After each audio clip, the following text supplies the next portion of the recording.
Hello, welcome to the Horticulturalists. I'm Matthew Lucas. And I'm Stephen Ryan, and we post a video every week. So why not subscribe and press the alert button to remind you when our next video comes up.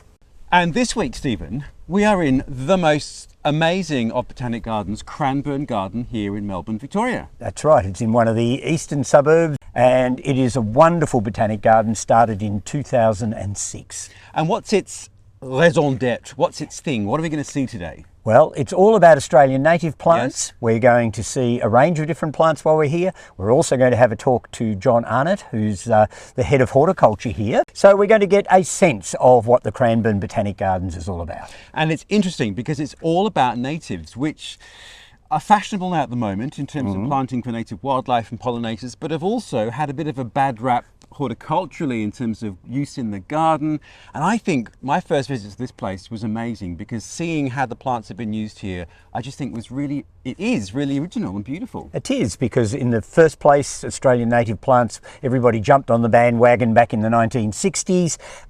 Unfortunately, not looking at some of the examples that were already out there of using our well, and it was a bit of a schmozzle. But in the meantime, we've learned about our native plants, how to manage them, how to grow them. We've bred new cultivars that are much more garden worthy than some of the wild forms. Yep. And this is the perfect place to come to see Australian native plants used not only in the context of how they would be in the wild, but also in the context of your own garden. Yes, and amazing landscaping, including the hard landscaping that we are sitting on, the most beautiful use of rock. Without further ado, we should go and meet John, the Manager of Horticulture here at Cranbourne. And thank you very much to John and the team for allowing us to film here. Let's go. Yes, why not?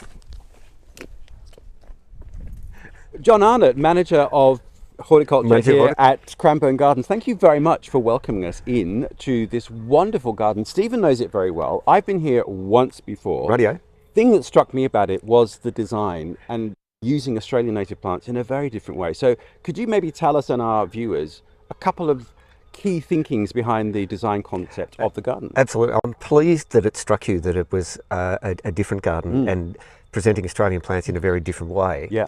The garden's a young garden. It's only like 2006 was the opening of the first stage of the garden. Wow. Yeah, which is a very short time. These Three times. look very mature. Yeah. But very much a garden for its time. We're the Royal Botanic Gardens Victoria, like the Australian Native Plant Annex. And when it came to design the Melbourne Garden, so the first iteration at the Melbourne Garden was about science and collecting, and that was von Mueller. But then it was this picturesque, influenced heavily by Europe. Yes. You know, designing an Australian garden in the 21st century. Of course, there's a whole range of different influences that come into play. Yeah. So this garden's attempting to do, I think, two main things. Yeah. Capture the essence of the Australian landscapes and the flora. Yeah. And the other thing is trying to demonstrate that Australian plants are fantastic garden plants. So it's almost just two styles of horticulture. There's this naturalistic or ecologically based horticulture, Sort of where we're standing here in the Eucryphia. A replication of the forest. And yeah. So this is ironbarks, and all of the plants in here are ironbark associate things. And so it's about the ecology of eucalypt forests, and in this case ironbarks. Yeah. And then the other main thing in the garden is that we have a series of these display gardens. That's all about trying to inspire our visitors to garden with Australian plants, use them as garden plants. And I think for someone who's not a horticulturalist, such as myself, that was the revelation here, that I've traditionally only seen Australian plants used in a very narrow field, and it's, dare I say, often not attractive. So what I loved about this garden is the design, that it's using the plants both as sort of specimens, but also then in quite a romantic or formal or perhaps sometimes a European looking manner. I really loved it. Yeah, Love it still. Present tense. Yeah, present tense. Oh, good. Yes, and so is the garden, funnily enough. But it does lead to the question, when the designs were being done and when the garden was first being set up, what was really the ethos behind it? Was it a, let's collect things for their scientific importance, etc., or are we just going to engage with the public about how they could use our plants? Or are we just going to have a whiz-bang display? What was sort of started it? Look, it could be all of the above. Yeah. But I think the initial focus for this garden was to display plants in innovative ways and creative ways. It was in the brief to sort of push design boundaries. So the designers were given permission to not approach the design of the garden and the presentation of Australian plants conservatively. In fact, in the weighting, it was the more creative, but potentially the more suited these landscape architects were to meet the brief. Taylor Coleus Lefland, the designers with Paul Thompson, were the people that designed the garden. But as horticulturists, we get to colour it in.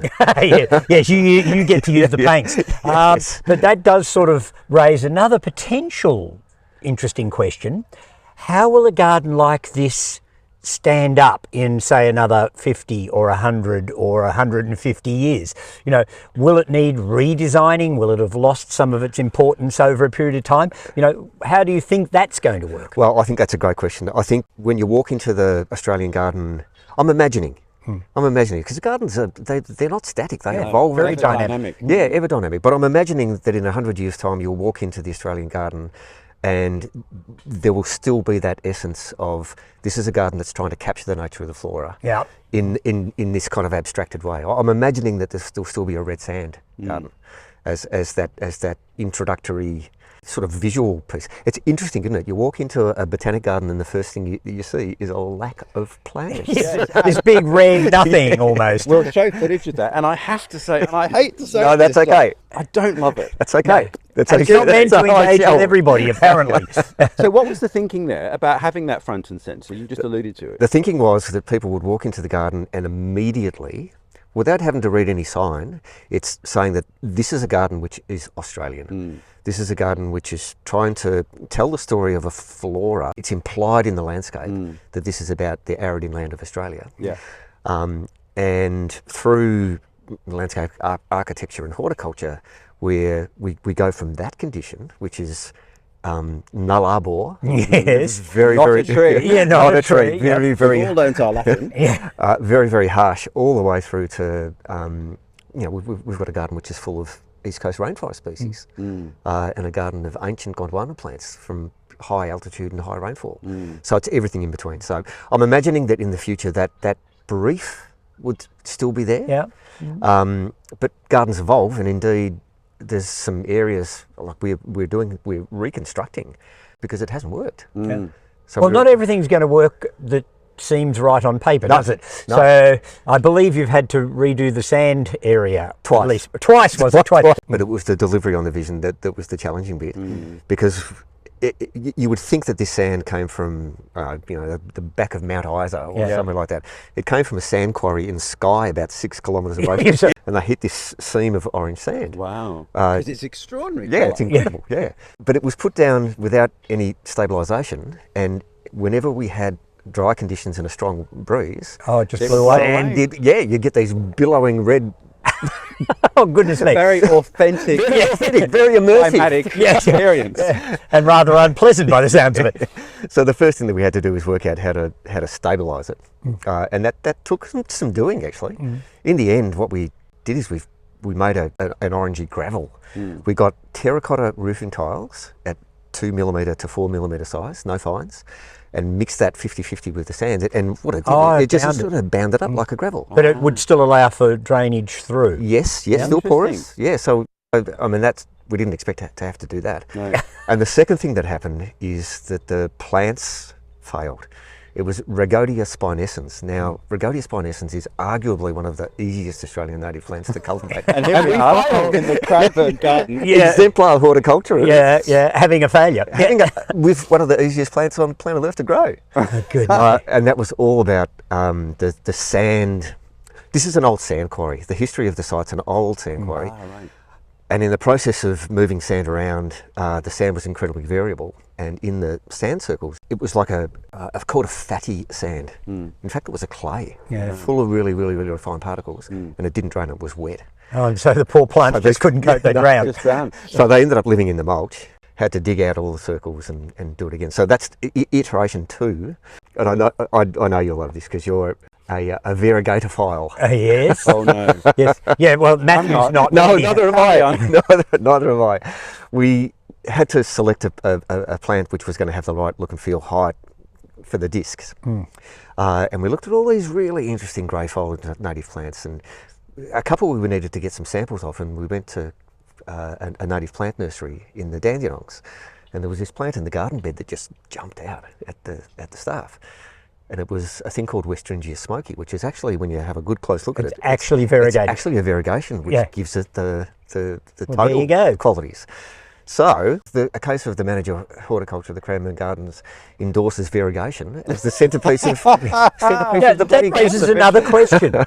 You don't have an issue with cultivars and varieties in the garden. It's not all about purists planting wild species. Depends on where we are. Yeah. In this garden, yes, this is all wild collected. So there wouldn't be, if a variegated plant showed up in here, it wouldn't last very long. Yeah, so you'd take it out. Yes, indeed. Yeah. So we go into in this particular garden, we go into ironbark country, collect material from the wild. Yeah, so that's a very different acquisition strategy to the home gardens, which are really about, cultivars galore. Yeah. Because they're arguably improved things for gardens. Yeah, they're better for gardening. Yeah. Well, without further ado then, maybe we should wander over to some of those gardens and look at some of those cultivars, and some of those sort of show gardens that you've created, just to show the difference between this and that. Perfect. Yeah, let's go. Let's do it.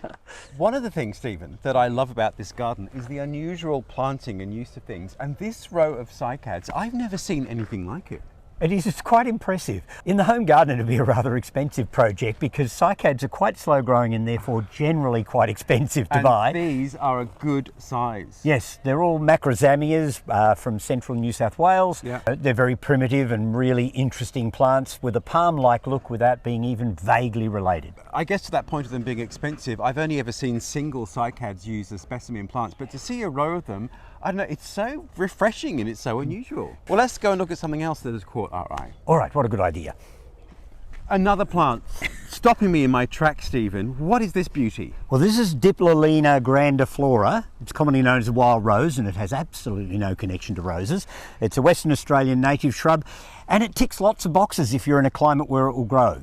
It's smallish growing, making it ideal for a small garden, great for grey foliage, and these beautiful sort of apricot-coloured flowers with sort of yellowish centre. It's just a shrub that you rarely see grown. Stunning, and it reminds me of my childhood, my teenage years in Perth in Western Australia. Yep. Famed for its wildflowers. And I always heard, and I'm going to ask you now if it's true, that Western Australia, percentage-wise, has a huge quantity of the world's flowering species. Is that true? It does. It's one of the world's hotspots, like the Cape Province of South Africa. There's a number of them around the world that are seriously interesting areas where plants have speciated in lots and lots of ways, and huge quantities of species and even genera have evolved. Well, this is a stunning plant. Unfortunately, only suitable for Mediterranean climates. Oh, yes, yes. Although here it is in Melbourne, getting the chill, and it's okay. Yeah, but it wouldn't do well at Macedon where we get the frost. No, it's a beauty. Well, let's go and see what else catches our eye. What a good idea.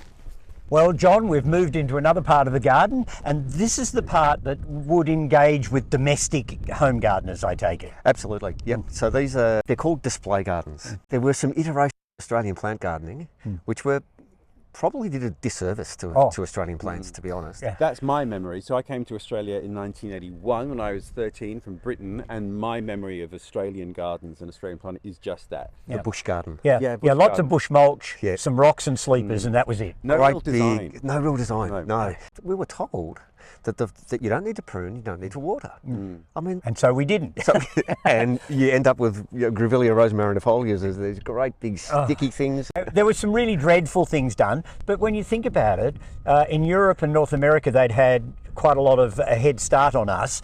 They developed plants that were appropriate, they bred plants, and they used their plants over centuries. We were stepping into a whole new sphere, we were. And I guess we were bound to make mistakes. It was just a shame there were so many of them in the initial phases. That's right. But the 60s and 70s, the bush garden. It was the era of the bush garden. And yet they did have an example out there that predates that as far as I know, and that was Maranoa Gardens. Yep. Which was all Australian native plant material in a somewhat garden-esque style, sweeping lawns, etc. And whilst there were, as a society, whilst very few Australian plants were grown, big noble park trees, figs, orchidarias, podocarps, and there were Australian plants being cultivated, but it was as big noble things in people's gardens. Maranoa was years ahead of its time. Unfortunately, commercial horticulture and home gardening didn't actually use any of those examples that were out there. No. They went off in a completely unexpected way and turned it into a, well, pretty awful garden style. And so, which brings us to the point, has Cranbourne, do you think, changed the paradigm? So are the new visitors seeing native plants in a different way and wanting to use them and engage in a different way? Gee, I hope so. One can live in hope, can't one? I mean, that really is one of the aims of the garden, is to shift perceptions and inspire folks to look at Australian plants in a different way. I think that's happening. It did for me. Yeah. No, it was noted earlier. Yeah. I think we've hit that target. Difficult to measure. True. Difficult to measure, but you've got to see it out there in the broader society and actually see it sort of working. But you know, it has had, or our Australian natives have had, quite an impact. I mean, we've now got specialist Australian native nurseries. Sure. We've got people out there now growing Australian bush food and tucker food. Yeah. So it seems to be moving in the right direction. Yeah, I think so. And also internationally, I think a lot of Californian gardens use a lot of Australian plants. Yeah, they blame us for some of their biggest weeds. Climatically, very similar. Yes, indeed. We're also in the southeastern growth corridor of Melbourne, and every week in the city of Casey there's 64 new dwellings. So 64 this week, every 64 week. next week, 64 in 2 weeks' time, and you know, these people are establishing gardens from scratch. So that's a really important cohort of folks that can come here and actually get some ideas. Get inspired. Get inspired to garden, you know, not necessarily... Yeah, they don't need to replicate image. something. No. But you can on whatever scale. That's the great thing that this garden shows you. Well, John, thank you so much. It's a pleasure. Thanks for welcoming us in. It's been so wonderful to talk to you and hear about some of these stories. My pleasure. And it's been great to get back again. It's been some time since I've been here, and the garden's looking fabulous. It's lovely to see you. You should go, if you get a chance, pop into the Gondwana garden. Oh yes, I've got to see the Gondwana. Have a look at some of those things because they're right in your wheelhouse. Yeah, we'll go and look at other things. Wonderful, John. Thank you so much. We'll go and have a wander around. Terrific. Thanks. Thanks a lot. Bye. See ya. Well, Stephen, we're in the Gondwana garden. Yes. Why did John suggest we should come here, that it was going to float your boat? Well, because I have a passion for plants in the Gondwana connection. As a child, like most children, I got excited by dinosaurs. Yep. But then I very soon got excited by the plants that would have been around dinosaur time. Such as? It's those. They're hoop pines, Eucryphia cunninghamii, which grows up the coast of northern New South Wales and Queensland. We have 3 species that grow in Australia. There's 1 species that comes from New Guinea. There are no Eucryphias in New Zealand, but there are 14 species in New Caledonia and 2 in South America. Wow, that's a bizarre geographic spread. So maybe just explain what Gondwana plants or Gondwana landscape means. Well, it's that supercontinent that split away from the one continent the Earth used to have, which was Pangaea. And Gondwana included Antarctica, Australia, parts of South Africa, I'm not sure how far up it went, funnily enough, parts of India and across into South America. So it was all this one big sort of supercontinent. So India soon broke away and went north. Africa and Australia and South America split off in their respective directions, and the plants that were growing in those places at the time, many of them then speciated, so you ended up with different species in different areas. And of course New Caledonia never went underwater during all those ice ages, etc., and was isolated for a long time, so it must have taken some primitive Eucryphia species with it when it moved. And being a smallish island, the light bulbs. Yeah, well, exactly. And so the Eucryphias just went nuts in New Caledonia, as a lot of island flora does. And in other parts of the world, I mean, the 2 South American ones are fairly well known: the piranha pine and the very famous monkey puzzle, Eucryphia oricana. Yeah. And in Australia, of course, we're very familiar with our bunya pine and, of course, our Norfolk Island pine, which are the 2 more common ones. The hoop pine behind me is a little less known, but they're wonderful plants, and they were certainly around probably well prior to the dinosaurs. In fact, I mean, they talk about these things as being sort of dinosaur plants, but the plants preceded the animals, so they were there first. Well, we should go and look at something else that is Why not? gorgeous in this garden. Yes, we've got a plant over here I'd like to talk about. Okay. All right, another Gondwanan genus that I find really interesting are the Eucryphias, or leatherwoods. They're a group of plants. There are 2 species in South America, one of which is deciduous, the only one in the genus. We thought we had 3 in Australia, the Tasmanian leatherwood, which is famous for its honey, a dwarf Tasmanian one, and then one from New South Wales called Eucryphia morii. But in recent years, we've discovered 2 new ones. And this is one of the new ones. This is Eucryphia wilkiei. There's another one called Eucryphia jinxii. So now Australia has 5 species in the genus. So we're leading the world in Eucryphia. Stephen, here's a plant that literally stopped me in my tracks because I said, doesn't that look like a Plectranthus, Stephen? And Stephen said yes, because it in fact is. A native, but I had no idea. Tell me everything. All right, well, for a start we need to just get over the naming bit, I guess, again. Most of the Plectranthus, as far as I know, have now been dumped into the genus Coleus, so this is now a Coleus, and it's a native species, which would be known by most as Plectranthus argentatus, meaning silvery. I was going to say argent, not from Argentina. No, argent, as in silver. So a good name for a good plant. It's a fabulous shade-tolerant, drought-tolerant shrub, not terribly cold-hardy, I might add. It comes from the forest's edges up in New South Wales, so it's not used to being frosted, so it doesn't do well for me at Macedon, but a fantastic garden plant for most. And even in my area, if I really wanted it, I'd treat it as an annual. Plant the cuttings in the autumn, grow them on, plant it back out into the garden for the summer season, because its silvery foliage in the shade is just fantastic. It is beautiful. So where do most Plectranthus, I'm going to call them Plectranthus, where do most of them come from? Well, actually Africa. South Africa is a hot spot for this genus. We have a few Australian native species, this being the most popular and well known of them, probably the showiest, but there's a whole range of them that come from Mozambique through South Africa, all that area. How odd, because I just assumed they're Mediterranean, sort of more salvia-like in their... Yeah, except a lot of salvias come from South America, so your argument doesn't hold up, sorry. Out the water, out the water. Well, that is amazing. Why don't we go and look at something else? Why not, indeed? Well, here we have a wonderful Western Australian plant from the Esperance Plains, and it's commonly known as a Qualup bell, and it's Pimelea. And Pimelea, believe it or not, this one's physodes, is in the same plant family as the ubiquitous and well-known garden Daphne. Well, Stephen, Ryan, that was fantastic. And John, so passionate and knowledgeable about this garden. He certainly is. He's a man that is in the right place, I would say. Although having said that, John's been in lots of places over the years. He was the head of horticulture at Melbourne Zoo for a long time. He was the director of the Botanic Gardens in Geelong, and then he's moved down here to Cranbourne. So he's had a wonderful career trajectory. He has, and we're very lucky to have had his time. So thank you, John. Thank you to Cranbourne Gardens. We'll put the link below. If you're in Victoria, in Melbourne, do come and see it. It's the most it's a must. Beautiful of garden, and they do occasionally have plant sales. They do, as most botanic gardens these days do, and you'll get plants from their plant sales you won't buy anywhere else, certainly not in commercial nurseries. And doesn't that make your heart sing? It makes your heart sing. Oh, it does. I love a rare plant sale. Well, I don't know how we can top this, Stephen Ryan. And probably won't, but it'll be a good session that we have next week, I'm sure. It will indeed. So we do post every week, so hit subscribe if you want to know what our continuing adventure is next week. And until then, take care. Bye all.